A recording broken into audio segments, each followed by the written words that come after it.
The best kept secret in the universe.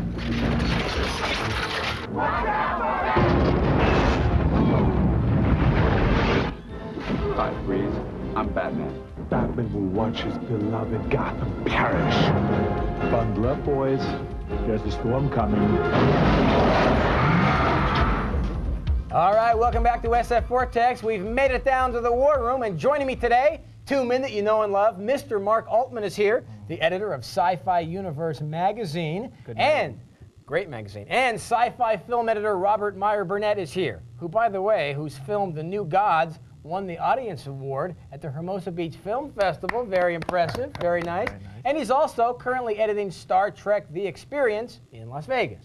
All right, and also a newcomer to the war room, Mr. Gregg Kilday is here, senior writer for Entertainment Weekly magazine. Guys, welcome. I'm getting right to it. I'm so excited about today's show. I need to know the big blockbuster for this summer. Gregg Kilday, what's it going to be? In terms of numbers, it'll be all over Memorial Day weekend with Lost World, No the doubt Jurassic about it. Park sequel. Well, just because Jurassic was so big, it made $360 million. So even if the sequel does 2/3, it's going to do $250 million. Mark, it's going to be hard is to beat. this as for sure as like, you know, Anna Nicole Smith going for seconds at a lunch buffet? Is it gonna happen? Well, I don't know if it's quite that certain, but I will say this. I think Gregg is right when he says that Lost World is the sure bet. If I was in Vegas betting on what the big film of the summer is going to be, it would certainly be Lost World, because Spielberg has been saying that he realized with Jurassic Park that he didn't make a great movie and that this is his chance to top himself, and I think he really invested himself in this movie. It's going to have more action, it's going to have more scares, it has a much better cast, so I'm really rooting for this one, and I expect it to be quite good. Robert Meyer Burnett, I trust your opinion as always. What's it going to be? Death, taxes, and the Lost World. No doubt about it. No doubt about it. No doubt about How it does he at all. top himself here, though? I mean, there's no topping that. Oh, Well, he has Roger. to spend less time explaining the science. Yeah, I was going to say, and you don't have Laura Dern and Sam Neill walking around like zombies. I mean, all the characters were completely superfluous in Jurassic Park. You sat there waiting, for dinosaur scenes. What we're seeing this time is a really great eclectic cast. Vinnie Vaughn from Swingers, who you resemble today. That dapper outfit. Well, you also have it's been mentioned in the past. Julianne Moore, wonderful actress, shortcuts. Right. And the state of the art for CGI has advanced so much because Jurassic Park pioneered the technology, and now they're really able to do incredible things with the dinosaurs. Stan Winston, who doesn't want everyone to think it's all CGI with his mechanical The dinosaurs. animatronics. Yeah. Okay, you know what it's, do I really look like a fan? No. You know what it's Your time money, for, guys? baby. It's time for a little viewer mail. Let's go to the action. Okay, Vortex viewer Stacy W. writes, I think Lost World will be the blockbuster of this summer. I don't want to diminish Jurassic Park, but I think Lost World's going to be even better. Well, let's see what she's talking about.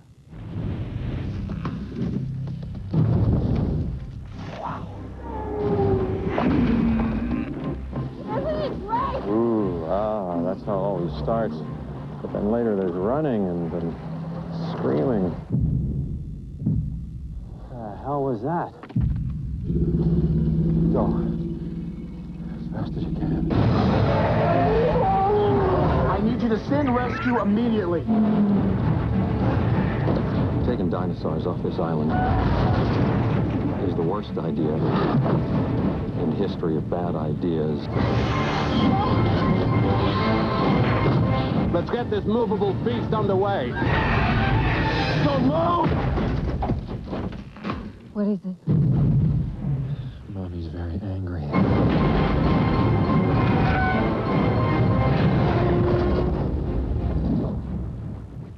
I don't know about you guys, but I can't get enough of those dinosaurs. But the big question is, Robert Meyer Burnett, can Lost World be actually better than Jurassic Park? Well, I think it has to be. Jurassic Park wasn't a great film. I think it had the most realistic dinosaurs anyone had ever seen, but I don't think it was a great movie. It was a far cry from Harryhausen and the old Sinbad films, which is why it was so astounding. But the new film looks pretty great. Well, I think one of the reasons Spielberg did Lost World, was because he realized that Jurassic Park wasn't a great movie; it was a pioneering movie. Don't tell that to my 8-year-old Brandon. He loved it. I think that when he gets older, he'll realize that it's not watch just a great Jaws, movie. right? He'll watch Jaws, and that's what this is really aspiring to be, which is Jaws with dinosaurs, where you have scares. It's a much scarier film than Jurassic Park. You have some great performances. I mean, Goldblum in the clip we just watched is very arch, very acerbic.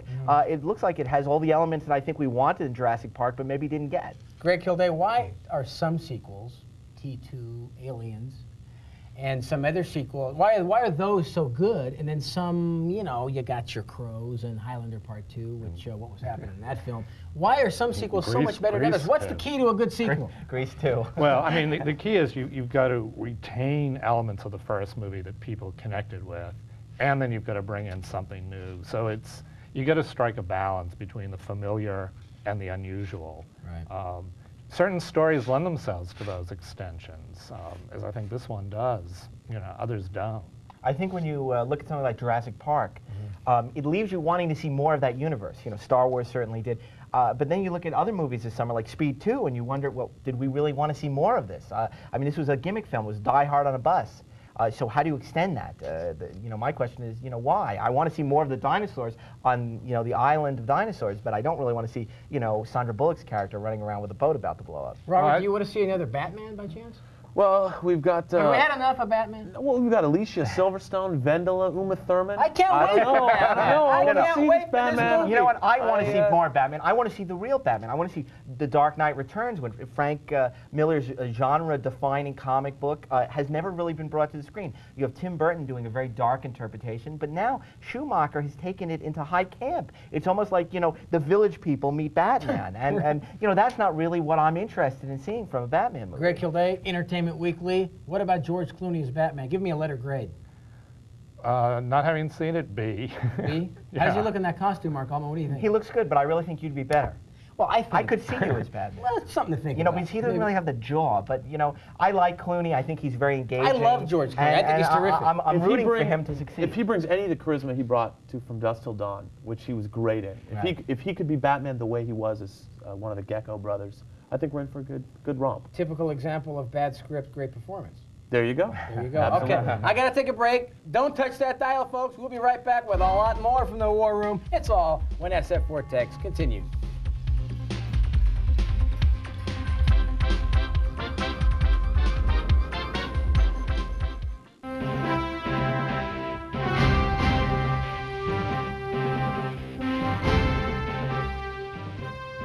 Why did Darth Vader turn to the dark side?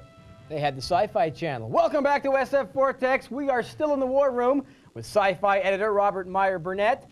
Mark Altman is still here, of course, editor-in-chief of Sci-Fi Universe magazine, and Gregg Kilday, senior writer for Entertainment Weekly. And Gregg, let me start with you. This summer, is there anything coming out original? I mean, it seems like all this stuff, we've seen it all before. Well, we have. Originality is relative in Hollywood. I mean, I do think Men in Black, which admittedly looks like Aliens meets Ghostbusters. Tommy Lee Jones, Will Smith. It's still not based on a pre-existing movie, and when you see the trailers for it, it pops out. Right. It seems to be the one movie that's cutting through the clutter in terms of getting an audience jacked up. Mark Altman? Well, I think it's the summer, so I think originality goes out the window to a large extent in the middle, you know, of the summer. We're not really seeing, we're seeing a lot of sequels. We're seeing a lot of films that are based on other material, Contact, based on the Carl Sagan book. Right. We have, you know, the sequels we talked about, like Batman. So originality is not there. Even something like Mimic, which I have high hopes for, from Miramax, with Mira Sorvino, sounds a lot like Species meets Chud. You know? Well, Event Horizon looks pretty good. Paramount's Well, Event no, Horizon. that's the Black Hole meets Hellraiser. Maybe. Keep throwing these Haunted House high-concept movie. titles out there. I mean, I can tell you, you know, everything is so derivative, and that's a shame. But at the same time, if it's different enough, then it can entertain us. Why not, Mark Altman, why not a Frankie and Annette in outer space? I think it'd be terrific. Well, you know, you should go. They already pitch did that. that. They did Voyage of the Rock Aliens with Pia Zadora. Greg is a summer blockbuster movie become just a big special effects and a lot of publicity and less story now? Is that what this has become? I think it has. I mean, I think Contact's going to be an interesting test case because it is actually more science fact than science fiction. I mean, Jodie Foster is getting radio signals from outer space. And it's kind of reality-based for the first two-thirds. Then the last third of the script, it goes into a 2001 Space Odyssey trip. And who knows what that's going to look like. But it's more cerebral than Pure the common delay. action film. Robert, what do you think? Well, you know, I think there's nothing wrong with having big event pictures. They're fun. They pay for all the rest of the movies. The thing is, it's just studio executives seem to think that they can't be originality if they're spending all this money because it's a proven fact that what they're dealing with, proven commodity. I think that there are ways to tell original Batman stories, and there are ways to tell original alien invasion stories. You can tell them in any number of ways. And I think with filmmakers like Robert Zemeckis, who's always good for an original twist on maybe previously seen material. I think Contact is really going to be an interesting process. The big problem that we're seeing are films being rushed to make their release dates to capitalize on making the most money during summer.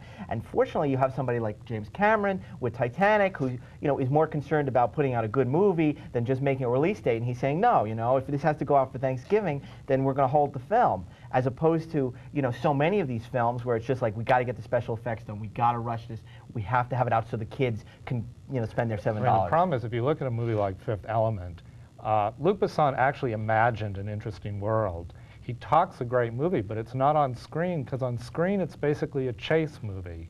A lot of these summer movies. I disagree with you there. I think the Fifth Element, the thing about the Fifth Element is, what made it so unique for me is all the uniqueness of that movie was just kind of there. It didn't call attention to itself. Yeah, but even the details, in comparison to Blade Runner, where you kind of knew how the society worked, but this one was just rushing Blade through Runner's not it. a great movie. I mean, it looks great. Hold on now. Blade Runner is not a great movie. I'll go right on record right now and say it is not a great movie. It's an incredible affects vision. how you see the world. It's an incredible vision. It really is. But the story of Rick Deckard chasing his Exactly. It's an incredible dystopian vision which takes a very pedestrian film noir plot and ruins it. I mean, it's not, and by the end, it's totally convoluted, but it's an incredible world it creates. And I think Fifth Element has gotten a really bad rap because it's a very imaginative, I agree with Robert on this, a very imaginative science fiction vision, but it's very European in its sensibility, and that's alienating, I think, the American audience that's expecting to see Die Hard in space. And we expect to see that formulaic tripe. And the Fifth Element, while it might not work for some people, at least it offers something unique, a different kind of a vision. Yeah, but I wanted to see more of the unique stuff and less of the James Bond in outer space shoot 'em up at the end. But the world, the milieu, is incredible. 23rd century New York is absolutely incredible, a world that Besson visualizes in this film, and I think he deserves a lot of credit for that. Yes, it's a flawed film, but for the most part, it's one of the most original visions we've seen of the future Do you expect in a big long things time. out of this movie? Big numbers? I think it's going to open big, but have no legs. It's 2 gonna weeks drop before off. the dinosaurs. Unfortunately, I'd love to say that Luc Besson's going to get a $100 million hit in this country, but I just don't think it's going to happen because I think it alienates too many people. Although I love the film. I really love It comes out 2 weeks before Lost World, Before isn't the it? So dinosaurs. that's going to kill it Yeah. right there, isn't it? I think so. I think that's why you're not going to see legs. It's going to have a big opening because of Bruce Willis. And after Star Wars, the excitement of the Star Wars special editions, people want to see a big space opera. Right. But ultimately, people aren't ready for this film. And a lot of people, don't like it. But it is fun.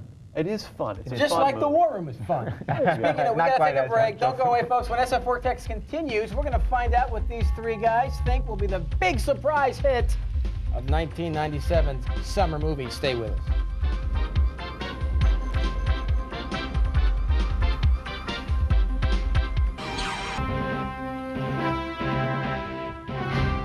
What does Eddie Murphy and Hugh Grant have in common? They both love SF4 Text. We're still in the War Room, guys. Let me ask you your summer sleeper surprise hit of 97, Mark Altman. Well, I'll tell you, Austin Powers already came out, and that's a surprise sleeper, but I'm looking forward to Men in Black being a big success, and Face Off, the new John Woo movie. Greg? I'd pick Mimic, the Mira Sorvino movie from Miramax's Dimension label, because they turned Scream into an enormous hit. Robert My Burnett, is it Steel? Shaquille O'Neal? No, Yes. it's going to be Spawn in his ILM animated cape. Really? That's what it's going to be. My surprise hit, okay, stay with me on this. Okay. Showgirls 2. No. Taya Leone's husband, David Duchovny, in Playing God. It's going to be terrific. I got to get out of here. That's all the time we have for the War Room. I'd like to thank my guests, Robert My Burnett, Mark Altman, and Mr. Gregg Kilday. Continue to email us, folks, at sfvortex@sci-fi.com. That wraps up all you need to know in the wonderful world of sci-fi entertainment. Next week in the War Room, it's the Shining controversy. Which version is your favorite? Is it the book? Is it the film? Or the miniseries? Take The a few movie. minutes, think about it, and let us know. Email us. We love hearing from you. We'll see you next week, everybody. Guys, anything else you want to say before we get out of here? I like the movie. Okay, Cool. I like the 7-Eleven Since I'm not on Slurpee next week. cups, actually, was Read my the favorite. book. See you, folks. We'll see you next week.